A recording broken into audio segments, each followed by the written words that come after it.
सोमवार व्रत की कथा। मृत्युलोक में भ्रमण करने की इच्छा करके एक समय श्री भूतनाथ भगवान महादेव जी माता पार्वती के साथ पधारे। वहां भ्रमण करते करते विदर्भ देशांगत अमरावती नाम की अति रमणीक नगरी में पहुंचे। अमरावती नगरी अमरापुरी के सदृश सब प्रकार के सुखों से परिपूर्ण थी।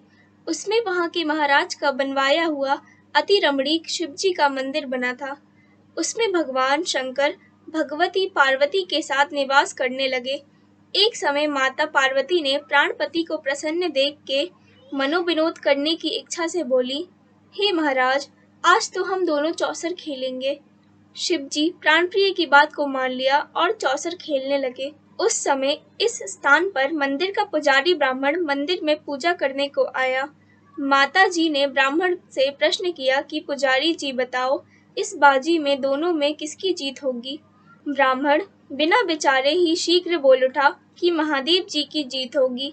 थोड़ी देर में बाजी समाप्त हो गई और पार्वती जी की विजय हुई। इससे तो पार्वती जी ब्राह्मण को झूठ बोलने के अपराध के कारण श्राप देने को उद्यत हुई। तब महादेव जी ने पार्वती जी को बहुत समझाया, परंतु उन्होंने ब्राह्मण को कोढ़ी होने का श्राप दे दिया। कुछ समय बाद पार्वती जी के श्रापवश पुजारी के शरीर में कोढ़ पैदा हो गया। इस कारण पुजारी अनेक प्रकार से दुखी रहने लगा। इस तरह के कष्ट को भोगते हुए जब बहुत दिन हो गए तो देवलोक की अप्सराएं शिव जी की पूजा करने उसी मंदिर में पधारी और पुजारी के कोढ़ के कष्ट को देख बड़े दया भाव से उससे रोगी होने का कारण पूछने लगी। पुजारी ने निसंकोच सब बातें उनसे कह दी। वे अप्सराएं बोली, हे पुजारी, अब तुम अधिक दुखी मत होना। भगवान शिव जी तुम्हारे कष्ट को दूर कर देंगे। तुम सब बातों में श्रेष्ठ 16 सोमवार का व्रत भक्ति भाव से किया करो। पुजारी जी अप्सराओं से हाथ जोड़कर विनम्र भाव से 16 सोमवार व्रत की विधि पूछने लगा। अप्सराएं बोली कि जिस दिन सोमवार हो उस दिन भक्ति के साथ व्रत करें, स्वच्छ वस्त्र पहने, आधा सेर गेहूं का आटा लें, उसके 3 अंग बनावे और घी, गुड़, दीप, नैवेद्य, पुंगी फल, बेलपत्र, जनेऊ जोड़ा, चंदन, अक्षत, पुष्पादि के द्वारा प्रदोष काल में भगवान शंकर का विधि से पूजन करें। तत्पश्चात अंगों में से एक शिव जी को अर्पण करें, बाकी 2 को शिव जी की प्रसादी समझकर उपस्थित जनों में बांट दें और आप भी प्रसाद पावें। इस विधि से 16 सोमवार व्रत करें। तत्पश्चात 17वें सोमवार के दिन पाप से पवित्र गेहूं के आटे की बाटी बनावे, तद अनुसार घी और गुड़ मिलाकर चूरमा बनावे और शिव जी का भोग लगाकर उपस्थित भक्तों में बांटे और आप सुकुटुंब प्रसादी ले तो भगवान शिव जी की कृपा से उसके मनोरथ पूर्ण हो जाते हैं। ऐसा कहकर अप्सराएं स्वर्ग को चली गईं। ब्राह्मण ने यथाविधि 16 सोमवार व्रत किया तथा भगवान शिव जी की कृपा से रोग मुक्त होकर आनंद से रहने लगा। कुछ दिन बाद जब फिर शिव जी और पार्वती उस मंदिर में पधारे, तब ब्राह्मण को निरोग देख पार्वती ने ब्राह्मण से रोग मुक्त होने का कारण पूछा तो ब्राह्मण ने 16 सोमवार व्रत की कथा कह सुनाई। तब तो पार्वती जी ने अति प्रसन्न हो ब्राह्मण से व्रत की विधि पूछकर व्रत करने को तैयार हुई। व्रत करने के बाद उनकी मनोकामना पूर्ण हुई तथा उनके रूठे पुत्र स्वामी कार्तिकेय स्वयं माता की आज्ञाकारी हुए। परंतु कार्तिकेय जी को अपने यह विचार परिवर्तन का रहस्य जानने की इच्छा हुई और माता से बोले, हे माता जी, आपने ऐसा कौन सा उपाय किया जिससे मेरा मन आपकी ओर आकर्षित हुआ। तब पार्वती जी ने वही 16 सोमवार व्रत कथा उनको सुनाई। स्वामी कार्तिकेय जी बोले कि इस व्रत को मैं भी करूंगा क्योंकि मेरा प्रिय मित्र बहुत दुखी दिल से परदेश गया है, हमें उससे मिलने की बहुत इच्छा है। कार्तिकेय जी ने भी इस व्रत को किया और उनका प्रिय मित्र मिल गया। मित्र ने इस आकस्मिक मिलन का भेद कार्तिकेय जी से पूछा तो वे बोले, हे मित्र, हमने तुम्हारे मिलने की इच्छा करके 16 सोमवार का व्रत किया था। अब तो उस मित्र को भी अपने विवाह की बड़ी इच्छा हुई। कार्तिकेय जी से इस व्रत की विधि पूछी और यथा विधि व्रत किया। व्रत के प्रभाव से जब वह किसी कार्यवश विदेश गया तो वहां के राजा की लड़की का स्वयंवर था। राजा ने प्रण किया था कि जिस राजकुमार के गले में सब प्रकार श्रृंगारित हथनी माला डालेगी मैं उसी के साथ अपनी प्यारी पुत्री का विवाह कर दूंगा। शिवजी की कृपा से वह भी स्वयंवर देखने की इच्छा से राजसभा में एक ओर बैठ गया। नियत समय पर हथिनी आई और उसने जयमाला उसके गले में डाल दी। राजा की प्रतिज्ञा के अनुसार बड़ी धूमधाम से कन्या का विवाह उसके साथ कर दिया गया और उसको बहुत सा धन और सम्मान देकर संतुष्ट किया। वह सुंदर राजकन्या पाकर सुख से जीवन व्यतीत करने लगा। एक दिन राजकन्या ने अपने पति से प्रश्न किया, हे प्राणनाथ, आपने ऐसा कौन सा भारी पुण्य किया जिसके प्रभाव से हथिनी ने सब राजकुमारों को छोड़कर आपको वरण किया? वह बोला, हे प्राणप्रिय, मैंने अपने मित्र कार्तिकेय जी के कथा अनुसार 16 सोमवार का व्रत किया था, जिसके प्रभाव से मुझे तुम जैसी स्वरूपावन पत्नी की प्राप्ति हुई। व्रत की महिमा को सुनकर राजकन्या को बड़ा आश्चर्य हुआ और वह भी पुत्र की कामना करके व्रत करने लगी।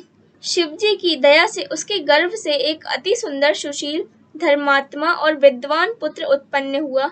माता पिता दोनों उस देव पुत्र को पाकर अति प्रसन्न हुए और उसका लालन पालन भली प्रकार से करने लगे। जब पुत्र समझदार हुआ तो एक दिन अपनी माता से प्रश्न किया कि हे माँ, तुमने कौन सा व्रत एवं तप किया जो मेरे जैसा पुत्र तुम्हारे गर्भ से उत्पन्न हुआ? माता ने पुत्र का प्रबल मनोरथ जान करके अपने किए हुए 16 सोमवार व्रत को विधि के सहित पुत्र को बताया। पुत्र ने ऐसे सरल व्रत को और सब तरह के मनोरथ पूर्ण करने वाला सुना तो वह भी इस व्रत को राज्य अधिकार पाने की इच्छा से हर सोमवार को यथाविधि व्रत करने लगा। उसी समय एक देश के वृद्ध राजा के दूतों ने आकर उसको राजकन्या के लिए वरण किया। राजा ने अपनी पुत्री का विवाह ऐसे सर्वगुण संपन्न युवक के साथ करके बड़ा सुख प्राप्त किया। वृद्ध राजा के दिवंगत हो जाने पर यही बालक गद्दी पर बिठाया गया, क्योंकि दिवंगत राजा का कोई पुत्र नहीं था। राज्य का उत्तराधिकारी होकर भी वह अपने 16 सोमवार के व्रत को करता रहा। जब 17वां सोमवार आया तो उसने अपनी प्रियतमा से सब पूजन सामग्री लेकर शिव पूजा के लिए शिवालय में चलने को कहा, परंतु प्रियतमा ने उसकी आज्ञा की परवाह न की। दास दासियों द्वारा सब पूजन सामग्रियां शिवालय भिजवा दी और वह नहीं गई। जब राजा ने शिवजी का पूजन समाप्त किया तब एक आकाशवाणी राजा के प्रति हुई। राजा ने सुना, हे राजा, अपनी इस रानी को राजमहल से निकाल दे, नहीं तो ये तेरा सर्वनाश कर देगी। आकाशवाणी को सुनकर राजा के आश्चर्य का ठिकाना नहीं रहा और तत्काल ही मंत्रागृह में आकर अपने सवादसों को बुलाकर पूछने लगा कि हे मंत्रियों, मुझे आज आकाशवाणी हुई है कि राजा, तू अपनी इस रानी को निकाल दे, नहीं तो ये तेरा सर्वनाश कर देगी। राजसभादस, मंत्री आदि बड़े विस्मय और दुख में डूब गए, क्योंकि जिस कन्या के कारण राज मिला है उसी को निकालने का जाल रच रहा है। यह कैसे हो सकेगा? अंत में राजा ने उसे अपने यहाँ से निकाल दिया। रानी दुखी हृदय भाग्य को कोसती हुई नगर के बाहर चले गई। बिना पद्राण, फटे वस्त्र पहने, भूख से धीरे धीरे चलकर रानी एक नगर में पहुंची। वहां एक बुढ़िया सूत काट कर बेचने को जाती थी। रानी की करुण दशा देख बोली, चल तू मेरा सूत बिकवा दे, मैं वृद्ध हूँ, भाव नहीं जानती। ऐसी बात बुढ़िया की सुन रानी ने बुढ़िया के सिर से सूत की गठली उतार कर अपने सर पर रख ली। थोड़ी देर बाद आंधी आई और बुढ़िया का सूत पोटली के सहित उड़ गया। बेचारी बुढ़िया पछताती रह गई और रानी को अपने साथ से दूर रहने को कह दिया। अब रानी एक तेली के घर गई तो तेली के सब मटके शिवजी के प्रकोप के कारण उसी समय चटक गए। ऐसी दशा देख तेली ने रानी को अपने घर से निकाल दिया। इस प्रकार रानी अत्यंत दुखी पाती हुई एक नदी के तट पर गई तो नदी का समस्त जल सूख गया। तत्पश्चात रानी एक वन में गई। वहां जाकर सरोवर में सीढ़ी से उतरकर पानी पीने को गई। उसके हाथ का जल में स्पर्श होते ही सरोवर का नीलकमल के समान जल असंख्य कीड़मय गंदा हो गया। रानी ने भाग्य पर दोषारोपण करते हुए उस जल को पी करके पेड़ की शीतल छाया में विश्राम करना चाहा। वह रानी जिस पेड़ के नीचे जाती उस पेड़ के पत्ते तत्काल ही गिर जाते। वन सरोवर जल की ऐसी दशा देखकर गौ चराते ग्वालों ने अपने गोसाई जी से, जो उस मंदिर में स्थित मंदिर के पुजारी से कही, गोसाई जी के आदेशानुसार ग्वाले रानी को पकड़कर गोसाई जी के पास ले गए। रानी की मुख्य कांति और शरीर शोभा देख गोसाई जान गए कि अवश्य ही यह कोई विधि की गति की मारी कुलीन स्त्री है। ऐसा सोचकर पुजारी जी ने रानी को कहा, हे पुत्री, मैं तुमको अपनी पुत्री के समान रखूंगा। तुम मेरे आश्रम में ही रहो, मैं तुमको किसी भी प्रकार का कष्ट नहीं दूंगा।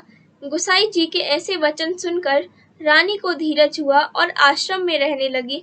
परंतु आश्रम में रानी जो भोजन बनाती उसमें कीड़े पड़ जाते, जल भरकर लाती उसमें कीड़े पड़ जाते। अब तो गोसाई जी भी दुखी हुए और रानी से बोले कि हे बेटी, तुम्हारे ऊपर कौन से देवता का कोप है जिससे तुम्हारी ऐसी दशा है।